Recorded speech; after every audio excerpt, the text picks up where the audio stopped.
Welcome to the Mill Creek Government Channel. I'm Judy Zelina, and joining us on our program today, we have Ron House. Ron, thank you for joining us. Thank you for inviting us. Ron is with GCAC, and he is with the volunteer program, which leads us to our topic today. We're going to be talking about a program through GCAC, and it's called Foster Grandparents. I've read a little bit about it, and I'm very, very excited, Ron, to get the word out to some of our viewers. Thank you. Thank you for having us, and we would love to get it out too. So first off, can you give us an overview of exactly what Foster Grandparents is? Well, Foster Grandparent Program is a part of a three-segment programs. One is called the Foster Grandparent Program. It's a senior corps, and it's sponsored by the Community Service, National for Community Service. And there's three senior corps programs. It's the Senior Companion Program, the Retired Senior Volunteer Program, and the Foster Grandparent Program, which is one we're going to be talking about and emphasizing today. And their biggest mission was to make sure that individuals, when they retire, be able to give back to the community through volunteer service. And with foster grandparents, it's a special thing because they work with kids with special needs. And they do mentoring, they do tutoring, and they work at facilities that provide those services for those children. Oh, how nice. Now, is this Foster Grandparents, is this just in Erie County? No. No, we are a part of a nation, an army, we say sometimes. If you want to be part of a good army, no fighting, except for fighting the loneliness in the kids and making sure that they have a good life.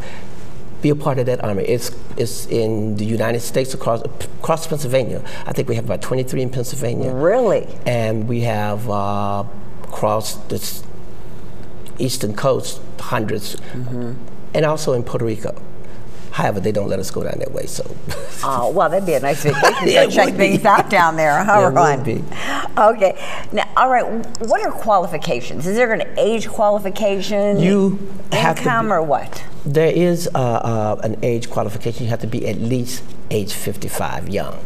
And we said 55 young because, no old people, just 55 young and up. And we're young. Yes, yes, yes. And as far as the income, your income can't be over $1,805 per month, which equal out to about $21,000 a year. All right. And you have to be at the 200% poverty level in order to participate.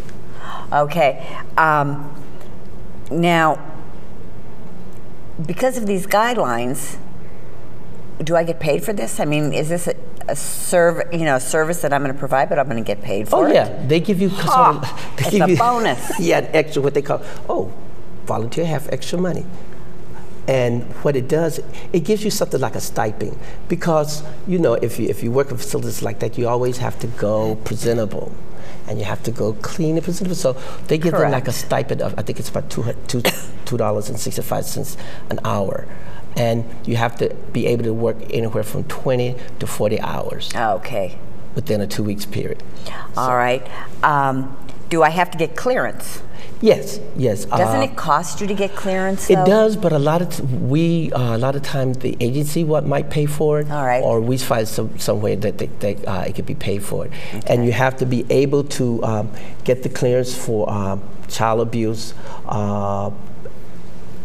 anything that involves, because you're working with children. Crime or any background check, right, you have to have a background check. Type of a thing. And now they even go as far as that you have to get, instead of just on the state level, you have to be the FBI.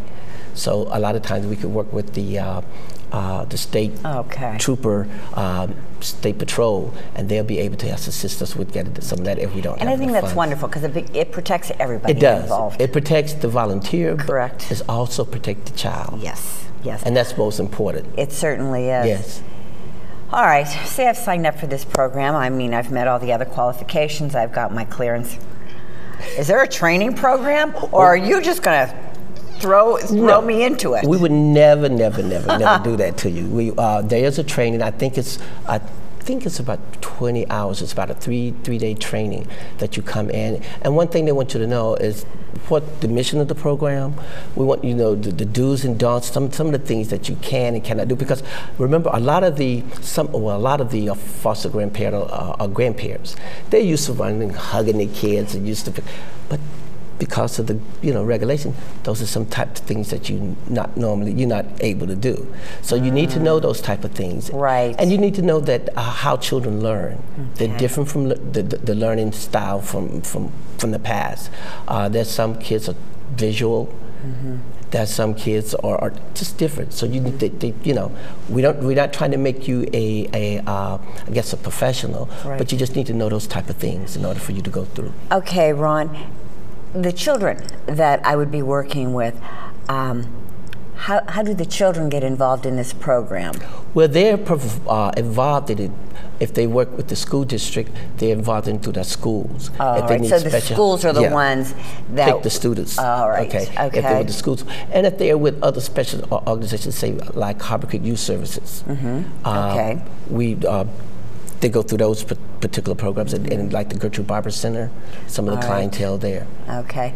What age are the children that I'm going to be working with? Now we used to have them from the bassinet out of the hospital to really? Yes. We used to have volunteers that would work with the hospitals and going into the nursery, and some kids that might need some real special attention until they were able to get out of the hospital. They would go and rock the child and talk to them. We kind of like steered away from that a little bit, but they're anywhere from preschool on up to I think about age 18. I know for sure. Oh, really? Yes. Okay. Now, do I bring the children to my house? How do we work that? How do we do that? So that's one of the things that a lot of people ask, oh, I'm a foster grandparent. Does that mean I have to take them home? No. You can spoil them. You can love them. Oh, we like spoiling and loving kids. Yes, you we can do. spoil them and love them, but leave them at the prospective place, and their parents can pick them up. Okay, when you say a prospective place, is this? This includes places like Harbor Creek Youth Services, all right. Schools that provide services, and like the Gertrude Barber Center. For any facility that provides special needs for children, but it has to be a nonprofit organization. Okay, so you are going to meet them in a different facility. Right. All right, and there will be other people within this organization that will have different things set up for them to do? We do have games, that type of thing? What they do, they work with try to improve the cognitive skills of the child. Okay. The learning skills, reading, math, and just basic skills. And they read to the kids. Sometimes they let the kids read to them, and they help them develop their academic skills. So they work with the teacher because, first of all, you have to know what's lacking in a child in order to help that. So that's why we do the training. So they'll know, say, well, okay, this is lacking. This is how you are going to be able to assist that child in developing those particular skills. Okay, so every child's need varies by child. Right. Okay. Right. All right, now, do I have to pay for anything? No. We even give you free. We even give you transportation monies we pay mileage to and from your site. You get, I think the going rate now is 51 cents since the gas rate is going up. All right. If you drive, and then if you don't drive, you can use the public transportation like the LIFT program. We also pay for that. So you're getting a double bonus. We also pay for your screening, for your medical screening,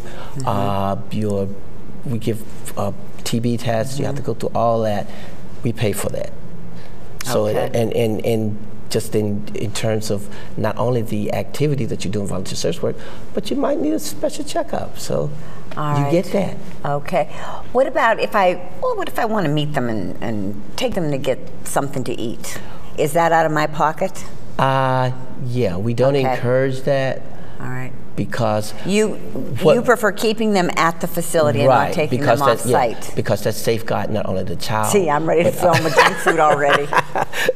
not only safeguard the child, but also the person that's still the volunteer. Okay. So during the time that you volunteer, you never left totally alone with the child. There's always a supervisor, a site supervisor is there to make sure things are in perspective. Okay. Because they are there for the cognitive and developing the learning skills, not to change diapers, not to sweep the room.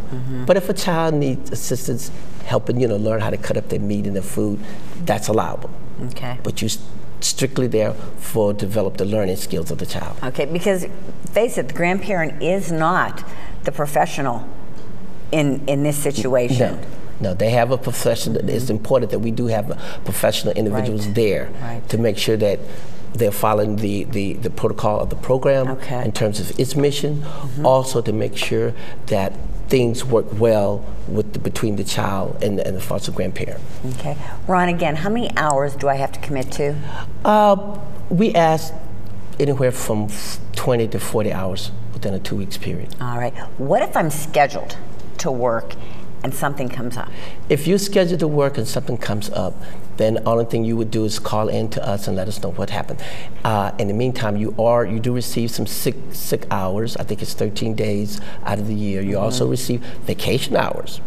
Oh my goodness. You're volunteering, you receive vacation. Wow. So you can either use sick time that you accrue, one of your sick days that you accrue, or you could use vacation time. Okay.